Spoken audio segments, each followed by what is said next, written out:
Hello viewers, আসসালামু আলাইকুম। আপনারা সবাই কেমন আছেন? আজকের ভিডিওতে আমি আপনার সাথে কথা বলবো উৎস কর বিধিমালা 2024 নিয়ে।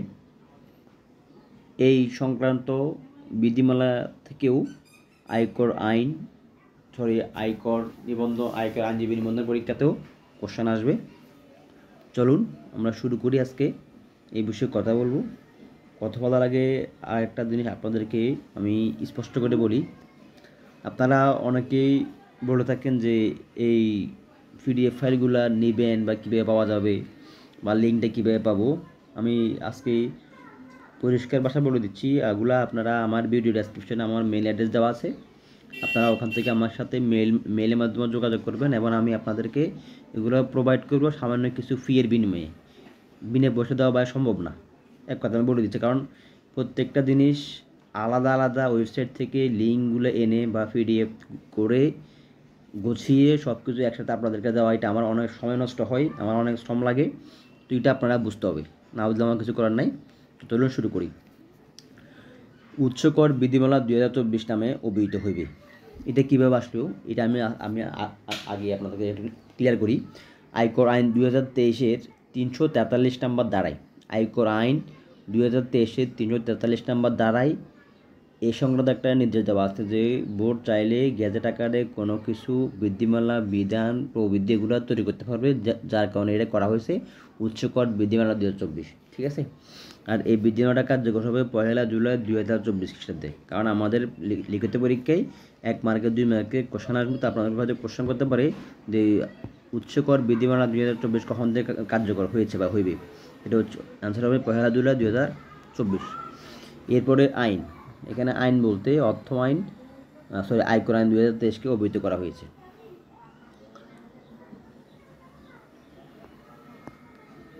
এরপরে হচ্ছে যেগুলো লাগবে, আমি আজকে আপনাদের প্রয়োজন ওগুলো নিয়ে কথা বলবো, যেগুলো প্রয়োজন নেই ওগুলো নিয়ে আজকে কথা বলবো না।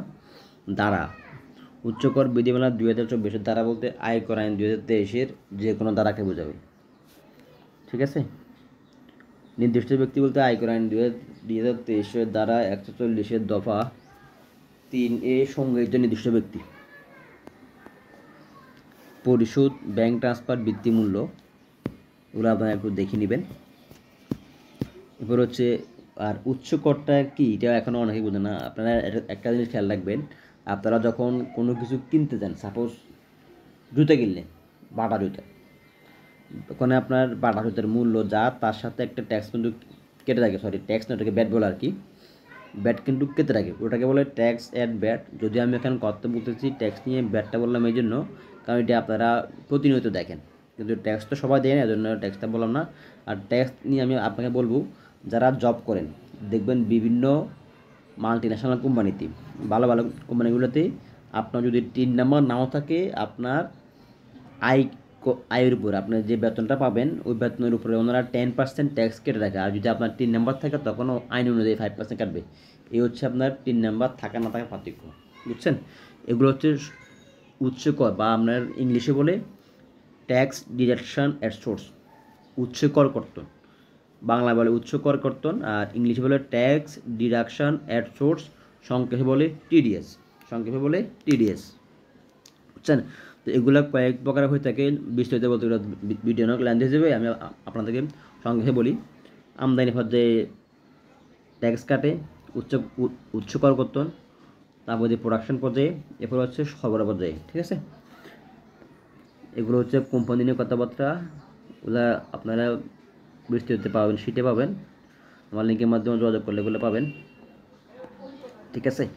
আমি বিস্তারিত এখানে বলবো না, বলতে গেলে অনেক টাইম লাগবে, 10 মিনিটও একটা ভিডিও হবে না। ঠিক আছে। যারা ভাবতেছেন যে আপনারা আমি 500 টাকা চাইছি একটা পিডিএফ ফাইল, তারা আপনারা বাইরে থেকে বই কিনে নেন, একটা বইয়ের দাম 900 টাকা। আর ওই বই কিনে আপনারা যদি কোনো সমস্যার সমাধান করতে পারেন, আমার তো মনে হয় না। কারণ আমি আপনাদেরকে এই ভিডিওগুলো এবং এই সমস্যার সমাধানগুলো পরীক্ষার ডেট ঘোষণার আগ পর্যন্ত দিয়ে দেবো। ঠিক আছে। তো আপনারা এগুলো যদি মনে করেন যে ভালো হবে, তাহলে আমার সাথে মেইলের মাধ্যমে যোগাযোগ করিয়ে। এরপর হচ্ছে সেবার ক্ষেত্রে পরিশোধ হতে কর্তন। ঠিক আছে। এগুলো আপনি দেখবেন, সেবার বিবরণ, পরিশোধের বিবরণ, হার কত % করে কাটবে।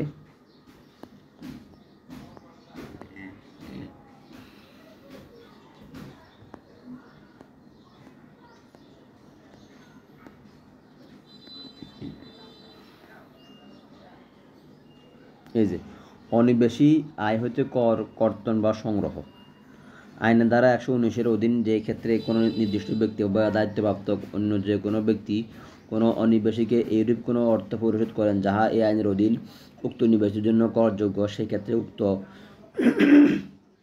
অর্থ পরিশোধের সময় উক্ত অর্থ প্রদানকারী যদি না তিনি নিজে এজেন্ট হিসাবে কর পরিশোধের জন্য দায়বদ্ধ থাকেন, নিম্নবর্ণিত সারণীতে উল্লেখিত হারে কর কর্তন বা সংগ্রহ করিবেন।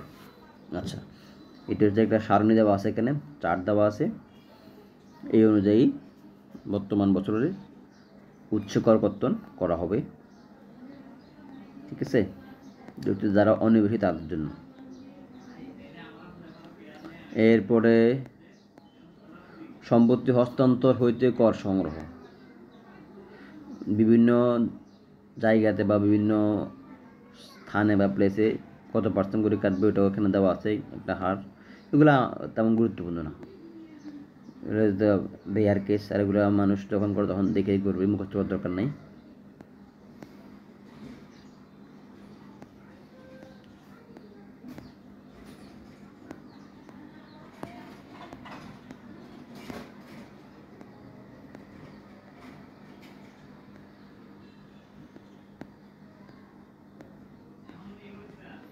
হসিনি, গ্রসিনি, রিয়েল এস্টেট, এগুলো আপনাদের তেমন গুরুত্বপূর্ণ না।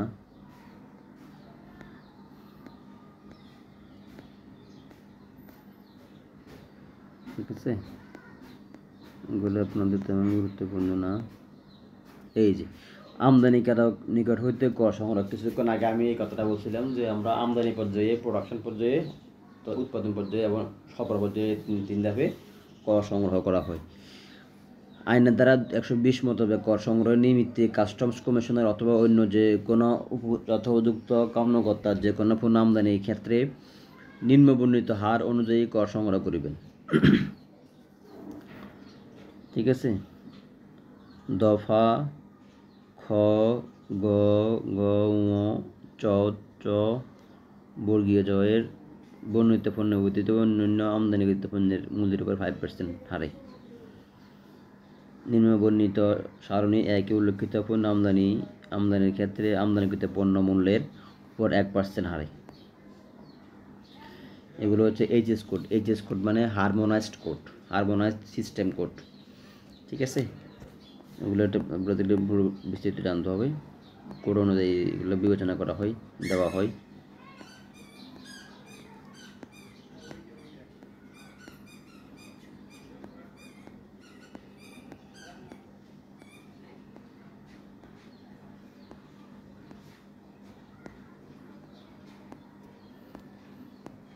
অনেকগুলো আছে, বিশাল অধ্যায় আছে আপনাদের এগুলো নিয়ে।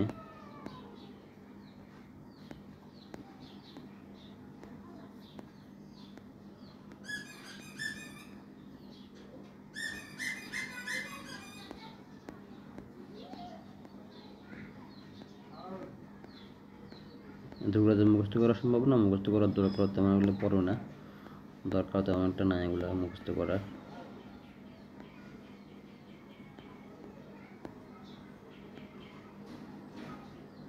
উচ্চ কর কর্তন জমাদানের সময়সীমা, এগুলো একটু দেখবেন।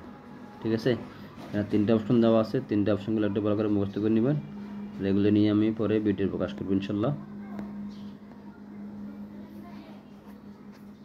উচ্চ কর কর্তন বা সংগৃহীত কর পরিশোধের পদ্ধতি।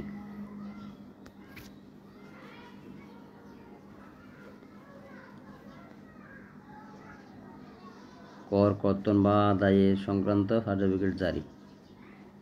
ঠিক আছে, এগুলো একটু পড়ে নেবেন। অব্যাহত সনদের অকার্যকারিতা, কর বর্ধিত পরিশোধ সংক্রান্ত পরিশোধের ক্ষেত্রে প্রস্তাব। আজকে এতটুকু দিলাম, পরবর্তীতে এখান থেকে দেওয়া হবে ইনশাল্লাহ। ভিডিও অনেক লাইন দিয়ে যাবে। যারা আমার চ্যানেল সাবস্ক্রাইব করেন না, প্লিজ সাবস্ক্রাইব মাই চ্যানেল। যারা সাবস্ক্রাইব করেছেন সবাইকে ধন্যবাদ। আসসালামু আলাইকুম। আজকে এতটুকু, অন্যদিন করতে হবে অন্য একটি ভিডিও নিয়ে। সবাইকে ধন্যবাদ। আসসালামু আলাইকুম।